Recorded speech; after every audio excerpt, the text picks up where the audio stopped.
Hi, I'm Tim. Welcome to Watchbox, and thanks for logging on. If you love this watch, email me, tmosso@thewatchbox.com. It's in the description below.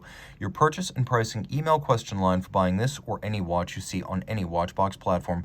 Please reach out to me directly. Email tmosso@thewatchbox.com. Today, we discuss the best of the best.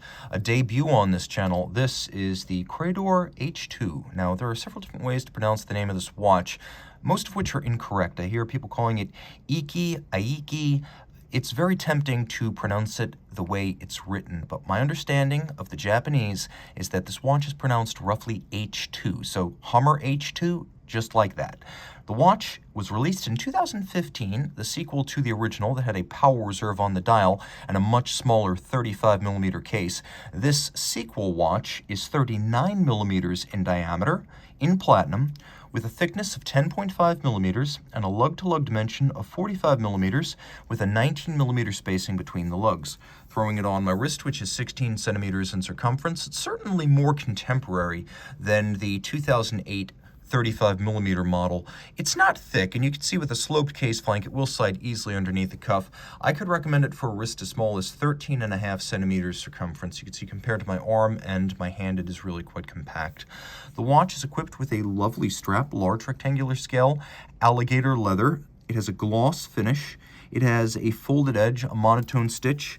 As you can see, it uses a factory correct Grand Seiko strap with soft calfskin on the bottom, gator on the top.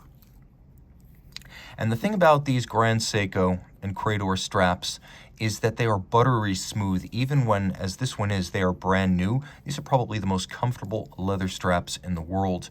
Now, the watch, of course, is technically a Credor, not a Grand Seiko, which is why all of the branding of the buckle, as well as the crown, features the Credor logo, literally a crown of gold. Now, the buckle here is a twin trigger, single full deployment, so you have to press the triggers to open it up. It can't pop open by accident. And as far as I know, this is the only watchmaking application of Platinum 900. The clasp is ultimately made of Platinum 950 and the mechanically more resilient and harder Platinum 900. Now, a lot of companies will make their buckles for Platinum watches out of white gold because white gold has better mechanical properties. It's more resilient as the hardest gold. And as a result, you find a lot of Platinum watches from Switzerland on white gold buckles. Here, Credor decided to use a harder grade of platinum rather than simply white gold. So you get a platinum buckle for a platinum watch. The case is simple and black polished. This is the Zaratsu finish, of which you've heard much when reading of Grand Seiko, Premium Seiko, and Credor. As you can see, it is mirror finished. This is achieved by first training the artisan for 3 years to mastery, and then allowing that artisan to hold the surface to be polished directly against a spinning tin plate.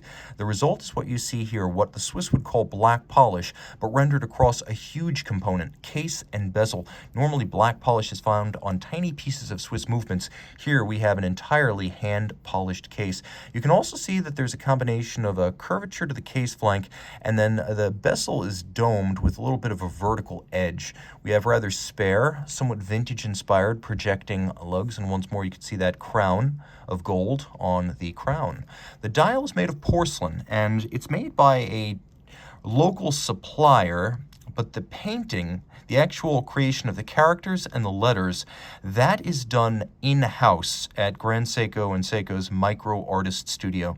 Micro Artist was established back in 2000 to be an haute de gamme branch within the Seiko empire. They make about 25 watches a year. They're all handcrafted, and they maintain craft arts internally with techniques such as hand painting.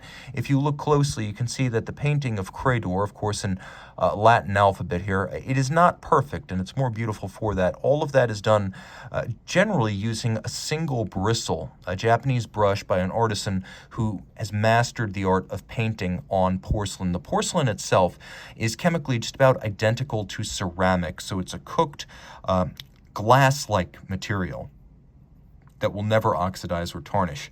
The hands at center are all blued over a fire. So this is not chemical bluing. This is real heat tempering and oxidation. The watch does feature hacking or stop seconds, so you can set it precisely. And surprise, it's actually a complication. There's a power reserve indicator on the reverse side. The H1 of 2008 featured a power reserve on the dial. Here it moves to the case back for a cleaner aesthetic up front. The movement 7R14 is built by the Micro Artist Studio, and there are two signatures of that. The first is actually etched into one of the two major bridges. You can see the bellflower, which is local flora in Shiojiri, Nagano Prefecture, where Micro Artist is located and this watch is made. And then you can see it again skeletonized into the barrel. Now, before we talk about the way it's finished, let's talk about the tech and the spec. Hacking seconds, manual wind, 60-hour power reserve. There's actually a torque recovery system adjacent to the barrel that helps to improve power reserve by 15%. You've got the power reserve indicator, one large open barrel, and it pivots on 41 joules, and it is a spring drive, so it's accurate to 15 seconds per month. All of this water resistant down to 30 meters. Get it? Got it? Good. We can talk about spring drive for a second. It's a technology that involves no batteries, no capacitors, and no motors. The spring holds all the potential energy, and all the motion of the hands is imparted by the spring, and you can see that the hand moves smoothly with no start or stop, very unlike a Swiss lever. Spring drive was developed between 1977 and 2000, or 1999, I should say, so 22 years during which this system created a combination of mechanical and quartz watchmaking. The spring turns a drivetrain, which runs a unidirectional governing wheel, which creates an induced electrical current that wakes up a quartz oscillator. The quartz oscillator provides the timing organ for the watch, using electromagnetic braking to slow or speed the governing wheel, and the governing wheel is geared directly to the hands. Therefore, you have quartz timing, but you have completely mechanical drive. And again, it's accurate to 15 seconds a month, whereas a Swiss chronometer is accurate to -4 plus 6 seconds per 24 hours. Now, the finishing here is world class. Don't let anyone ever tell you that Micro Artist Studio isn't the equal of the Philippe Dufours, the Chronometrie Ferdinand Berthoud, the Grubel Forces, the Romain Gautiers of the world. This is on par with all of those, starting with the enormous scope of the beveling. It's a mile wide, and you can appreciate it without optics. This was the result of travel to the Vallée du Jeu by Grand Seiko watchmakers when Micro Artist was set up in the early 2000s, and they observed Philippe Dufour's technique, and he aided them in reproducing some of these techniques, right down to the use of gentian wood fiber to actually finish up bevels. Later on, Grand Seiko found its own locally sourced version of this, but the technique is fundamentally the same. There's a satination across the bridges, and you can see that all the jewel and screw sinks also feature beveling around their edges. We have enormous fired blue screws. We also have black polished screws, and all screws featured chamfered slots and circumference.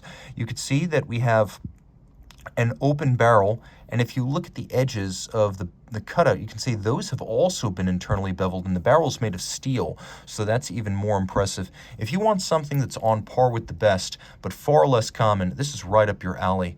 The best of East and West in terms of technique and spec. It's also worth mentioning that of the 25 watches made per year by Micro Artist, not all of them are this model. They have several different references that they manufacture, so each year's production of H2 timepieces is extraordinarily scarce.